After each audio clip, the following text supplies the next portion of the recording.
salah satu kelebihan yang diberikan ialah syafaat kepada umatnya. Tidak pula seperti nabi-nabi yang lain, kan? Nabi-nabi yang lain, para anbiya yang lain menyimpan syafaat untuk diri mereka sendiri. Berbeza pula dengan Nabi kita. Berdasarkan satu hadis diriwayatkan oleh Abu Hurairah radhiyallahu anhu, dalam hadis tersebut Nabi SAW menceritakan pada hari akhirat kelak manusia akan dibangkitkan dan dikumpulkan pada satu dataran dari umat Nabi Adam alaihissalam hinggalah umat baginda. Saat itu manusia merasa takut dan kebingungan. Lalu mereka berbincang sesama mereka tentang siapakah yang boleh membela nasib mereka. Tak kala itulah mereka bertemu dengan Rasul dari Nabi Adam alaihissalam sampai dan Nabi alaihissalam. Apa dia? Tolong aku wahai Nabi Adam, tolonglah. Apa jawabnya? Nafsi, sendiri, tapi tolong. Apa carilah orang? Jumpa Nabi Ibrahim itu cari orang tak tolong. Jumpa dengan Nabi Musa alaihissalam, Nabi Musa kata, tak apa, tolonglah kau pergi cari Muhammad yang boleh tolong kau. Itulah. Tapi tak adalah macam tu murah ada. Dekat Negeri 9 tak ada Musa ni, pahala juga kan. Tapi makna kata nak beritahu Nabi Musa tengok muka kita, saiz kita, Imam Muhammad ada kat lahir Muhammad. Umat Nabi Muhammad, kau pergi cari Muhammad yang boleh tolong kau, kan? Tetapi kita tengok apabila dia minta pertolongan, maka Nabi-Nabi yang lain tak dapat tolong, malahan menolak permohonan manusia kerana terlalu malu dengan perilaku mereka yang menimbulkan keburkaannya. Kan? Nak pula Nabi dan Rasul itu tahu perangai kita, nampak perangai kita dari dunia lalu macam mana. Ini mendorong mereka beralih pada Nabi Muhammad SAW dan mengajukan kesusahan yang dihadapi mereka pada hari itu. Lalu baginda pergilah ke bawah arasy dan sujud kepadanya. Tatkala itulah Allah membuka hijabnya dan memberi ilham kepada baginda mengucapkan puji-pujian memuji kebesarannya yang tidak pernah diajarkan kepada orang lain kecuali baginda. Lalu dia berfirman, wahai Muhammad, angkatlah kepalamu, mintalah, nescaya permintaanmu dikabulkan. Berikanlah syafaat, nescaya syafaatmu diterima. Jadi Nabi kita ni ada kelebihan. Itu sebab kerana sayang Nabi.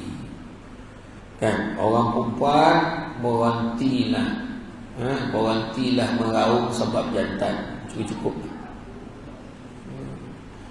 Sabih benar. Kalau lelaki itu tinggalkan dia, peduli anak. Lelaki baik bangai, peduli anak. Sabar anak. Kan? Sayang Nabi sallallahu alaihi wasallam hati kita. Kan? Apa suami kita nak buat? Lantak dia. Setuju. Faham tak? Dia tangkap itu, copek tangkap kan? Tak, maksud saya tu makna kita fokus, baik lelaki baik perempuan, fokus pada kecintaan kepada Nabi Muhammad sallallahu alaihi wasallam, insya-Allah keluarga kita pun bahagia. Kemudian Nabi berkata, wahai umatku, ummati.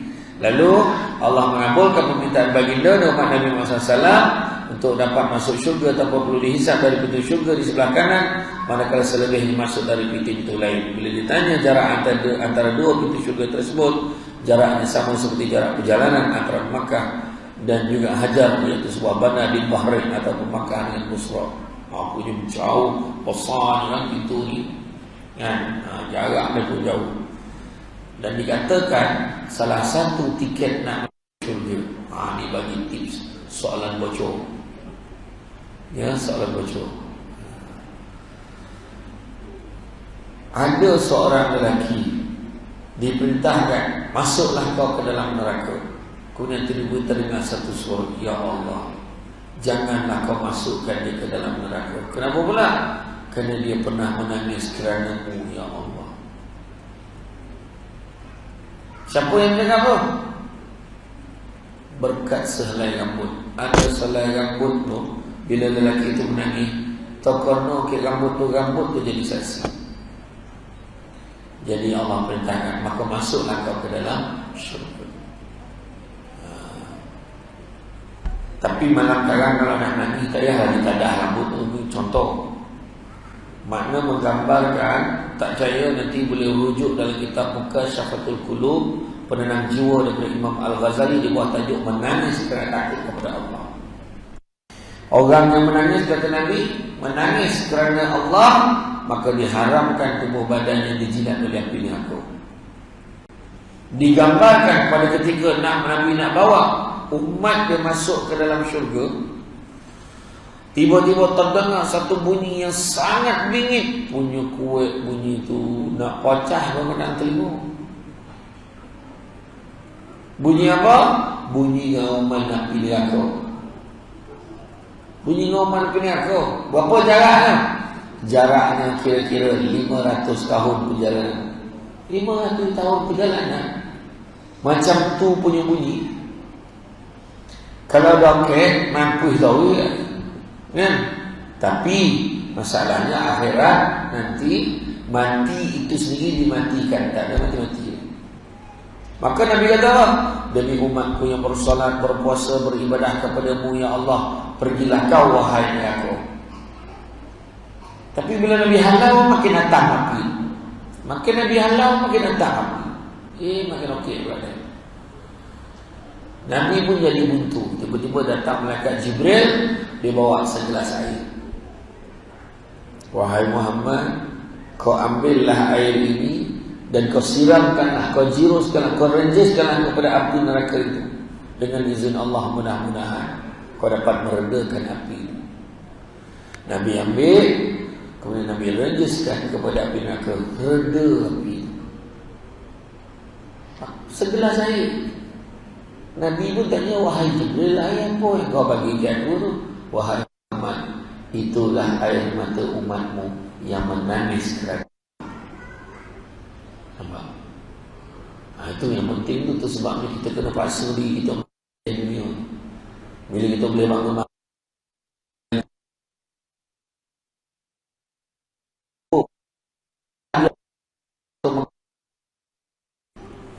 mengenang dosa, mengenang rindu.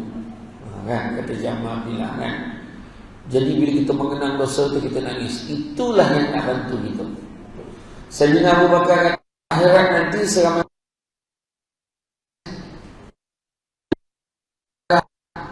punya banyaknya mata darah yang keluar ni, perahu berlayar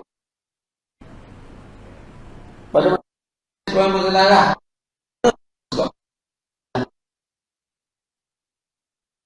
Kita ketika berada tengok kita dengan keluarga kita.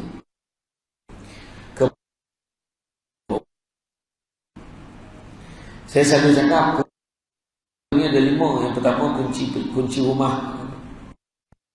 Pahala kunci rumah. Masuk kunci kita.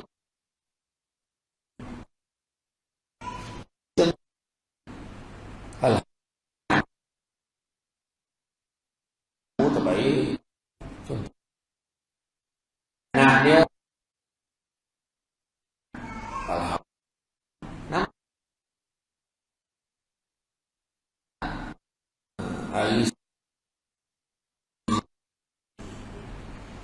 hari Rabu kelas ya. Kemudian hari Khamis kelas golf. Hari Jumaat karaoke ya. Macam mana? Tapi kami ingin menjadi keluarga yang diredai. Berburang boleh tak? Tapi cara hidup kan mana?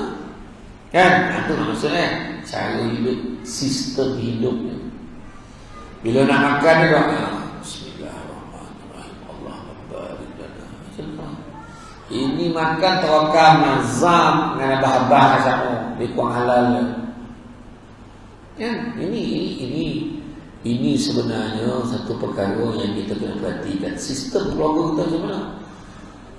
Kan? Lupa kita pada kasih sayang Nabi tadi. Itu cerita tadi. Bayangkan tadi bab cerita mengajar, hantar anak mengaji Quran.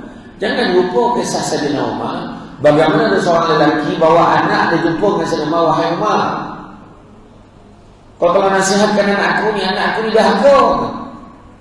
Sayyidina Umar mana sana kau ni tak boleh sini, kau ni jangan kau hormat ayah kau tua. Bila dah nasihat, tiba-tiba budak itu bersuara. Wahai Sayyidina Umar, aku nak tanya. Tanyalah, ada tak keadaan seorang bapa itu pun boleh dijadikan dia tu dahaga selain beranak? Unik soalan. Takkan anak ada kau, abah ada kau, ada tak ada? Ada tak? Ada. Kamu budak-budak ni fikir nasib baik nak amat, nasib baik ayah aku papa. Dia bukan abah, dia bukan ayah. Sama lah tu dia. Kamu ayah aku papa, mana bukan ayah aku dah tu.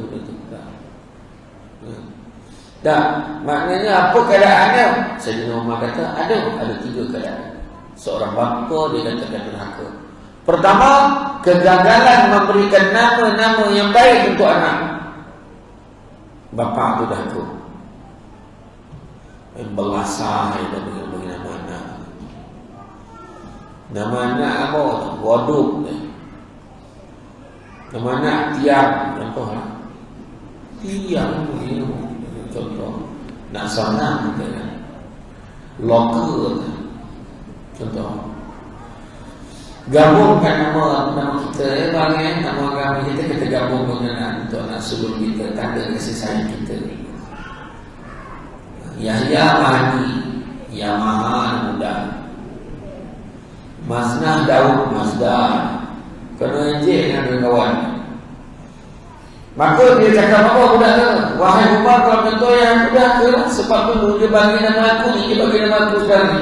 Maksudnya kumpang hitam. Dalam bahasa Arab maksudnya sama hidup kumpang hitam. Malu aku.